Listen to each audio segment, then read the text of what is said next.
Now, there are more people who use mobile phones than newspapers, and this story concerns all of us who use mobile phones and SIM cards. Yesterday, the Supreme Court of India settled a 15-year-old dispute between the government and the telecom companies. This verdict has triggered a huge debate in the telecom industry. There are three major players in this industry in India, which, by the way, is heavily debt-ridden: Reliance Jio, Bharti Airtel and Vodafone Idea. Now, with the Supreme Court order, Vodafone Idea could become extinct. Let me explain. In the year 1999, the Indian government gave a relief package to help telecom operators. That's when these operators were struggling to pay their license fee on spectrum. A few years later, the telecom industry started making gains, so the government told them to change the way they pay their fees. They moved them from a fixed license regime to a revenue share regime, meaning operators like Airtel had to pay license fees and spectrum usage charges on the basis of the money, the revenue they earn. This opened a can of worms. And since then, the government and the industry have been fighting over this. 8 years ago, Kapil Sibal, the then minister, told Parliament that the government has lost 1.5 lakh crore rupees due to the relief package given to telecom operators.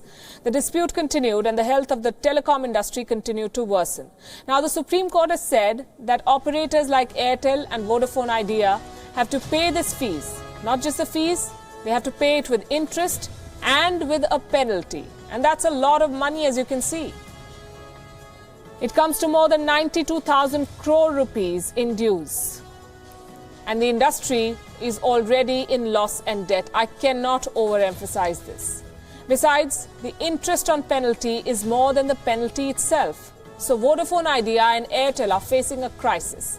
Airtel will have to shell out 21,682 crore rupees. Vodafone Idea will have to pay more than 28,000 crores. This is way more than they can afford. And this decision could be the last straw for them. By the way, more than 40% of the dues need to come from companies which either do not exist anymore or have filed for bankruptcy. How will they pay? Like Aircel and Reliance Communications Limited. Remember those CDMA phones? That Reliance. Vodafone Idea is at a juncture where it is caught between a rock and a hard place. The amount they have to pay is more than its cash reserves. After the verdict, the company's stock took a severe beating. Not everyone is complaining though. Reliance Industries, which owns Jio, and Bharti Airtel both posted gains. Bharti Airtel, interestingly, stands to benefit from this decision. Though it will have to cough up a lot of money, the company still has the means to survive. Reliance Jio will also benefit. And that leaves the telecom industry of India with only two players. It will be a duopoly.